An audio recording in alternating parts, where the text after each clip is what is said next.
Para ito sa mga senador na hindi pumirma sa resolution. Mahiya naman kayo. Wala kayong kwenta. Dapat sa inyo umaalis dyan. Required ba na kapag ikaw ay isang pro-Duterte, dapat maging pro-China ka? Kamusta ka, Robin Padilla? Hindi ka ba naaawa sa mamamayang Pilipino, especially sa mga mangingisda na laging binubuli, laging hinaharas, laging inaatake doon sa West Philippine Sea? Tapos ganyan yung sasabihin mo sa amin na kapag binastos ka, babasusin ka din?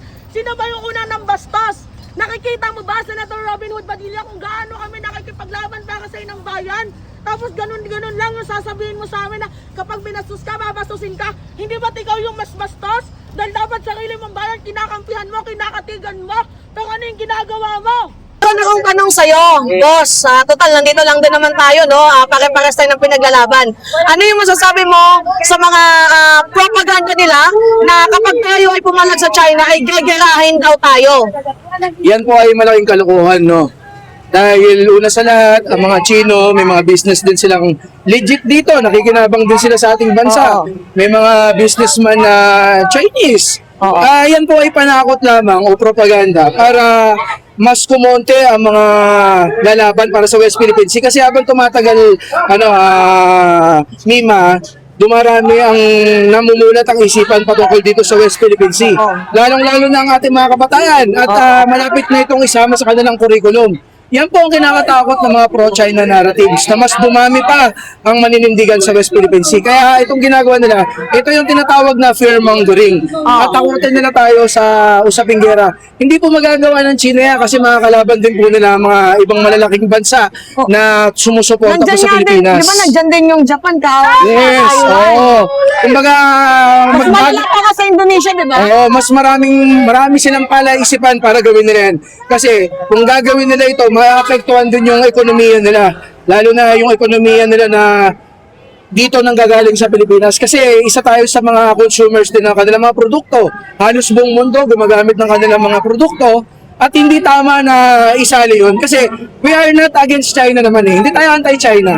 We are just anti-aggression na ginagawa nila sa anti-bullying. Yan yung po yan ha. Linawin ko po mga kababayan, hindi po tayo anti-China. Kasi wala pong problema kung makikipagkaibigan po tayo sa lahat ng tao, sa lahat ng bansa. Pero pagdating sa usapin ng West Philippine Sea, syempre, kailangan panindigan talaga natin. Yung gera na yan, dito ko yan. Panakot lang nila yan sa mga Pilipinong maniniwala at saka sa mga mangmang. Sa mga naniniwala sa kanilang mga naratibo, ano yung masasabi mo?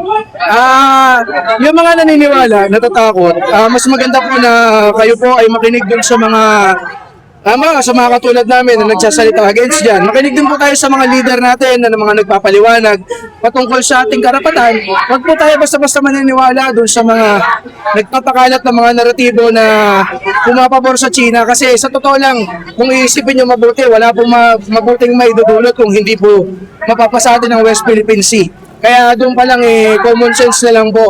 Wala pong sapat na dahilan ng isang Pilipino para kumampi doon sa China pagdating sa usapin na ito. Salamat. Meron akong ipapakitang picture sa inyo guys and also nga po dito sa ating ini-interview.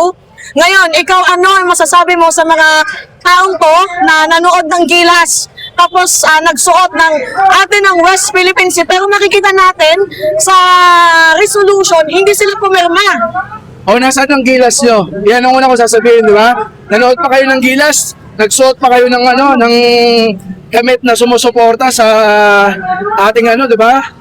Mga Pilipino, hindi naman pala kayo pro-Pilipinas. Ano ang ibig sabihin nito? Magaling lang ba sila sa salita? Oo, yan yung mga taong kulang sa gawa, puro salita. Kaya nga nakakadismaya na ito patuloy na binoboto ng taong bayan. Kung kapakanan naman ng ibang bayan ang kanilang inuuna, di ba? Wala pong masama na tayo ay makipagkaibigan sa ibang mga lahi, sa ibang bansa. Pero pagdating naman sa ating karapatan, dapat ipinaglalaban nyo yan. Sariling karapatan ng bayan yun, hindi nyo may paglaban, di ba? So anong tawag sa inyo? Di ba? Kaya marami nagsasabi na kayo ang mga makabagong uri ng makapili Di ba? Hindi po ba kayo nasasaktan na maraming mga kababayan natin ang sinasabihan kayong traitor kayo sa ating bayan? Dapat, kung nagsusuot po kayo ng ganyan, talagang panindigan nyo po para hindi po kayo tawagin ng mga hipokrito. Boss, dahil nandito ka sa Chinese Embassy, alam ko din yung pinaglalaban mo, ang ating West Philippine Sea. Ano yung masasabi mo sa sinabi ni Robin Padilla na kung bastos ka ay babastusin ka din? nakakapagtaka po na nanggagaling ngayon to sa isang Robin Padilla, no? Kasi ako, lumaki ako na siya ay maginoo, no? Lalo na sa mga kababaihan.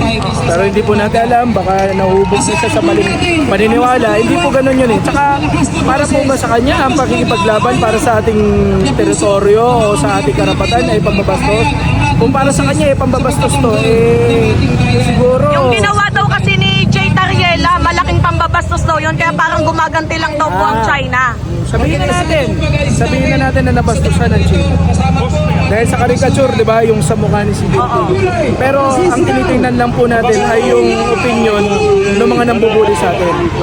Higit na mas masakit po yung ginagawa nila sa ating mga mangingisda na sariling buhay nila nakasalalay, pero ipinagkakait sa kanila. Kung bastusan din lang naman sa tingin ko po, it's safe to assume na mas bastos po para sa akin yung ganon. Kasi tinatanggalan mo na ng hanap buhay ang tao. Dito na nakasalalay ang buhay sa kanila. Maring you are holding great power si Jinping.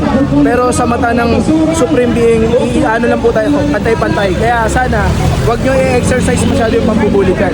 Ibigay nyo sa amin ang aming karapatan dahil talagang yan ay napagkasunduan na maraming bansa, kinilala ang UNCLOS. Ibigay nyo sa amin ang West Philippine Sea.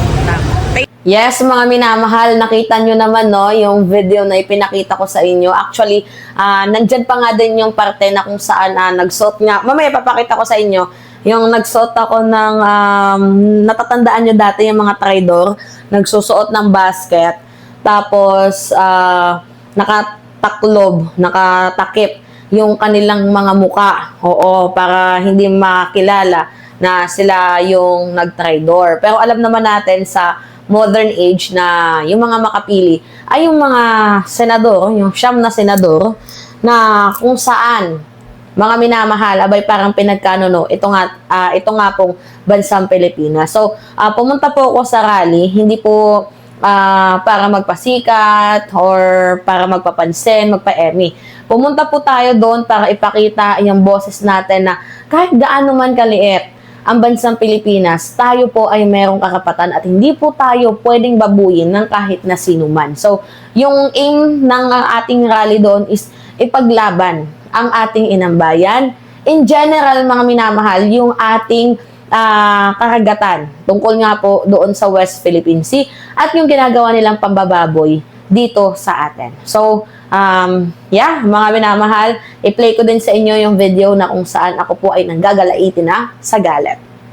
Pilipinas kong mahal at may mahal sa iyo ibibigay tungkulin ko'y gagampanan na